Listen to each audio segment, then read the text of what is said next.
Ens trobem al Jardí Botànic de Cap-roig, uns jardins creats pel rus i la russa. Així era com els anomenaven la gent de Calella de Palafrugell.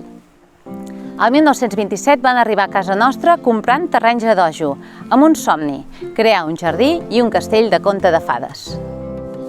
Ell, Nikolai Voyevodsky, nascut a Rússia, era membre de l'exèrcit tsarista i pertanyia a la Guàrdia Real del tsar Nicolás II.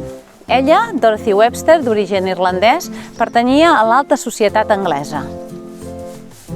La revolució bolxevic de 1917 els va enganxar a Londres, on es van conèixer. Els dos protagonitzaran un escàndol que apareixerà en tota la premsa groga que els farà fugir de Londres. Després de viatjar per tota Europa, trobaran el seu paradís, Cap-roig. Diuen que Dorothy Webster baixava en burro fins a la cala d'en Massoni. Des d'allà anava nedant fins a una gruta marina que travessava la roca i sortia a mar obert. Els pescadors de Calella deien que s'hi banyava despullada. Per això la van batejar com la banyera de la russa. Després de 50 anys dedicats al Cap-roig, van acabar el seu castell, però diuen que mai hi van arribar a viure. Els dos són enterrats en un penya-segat juntament amb el seu gos Neron i el seu gat Bonzo.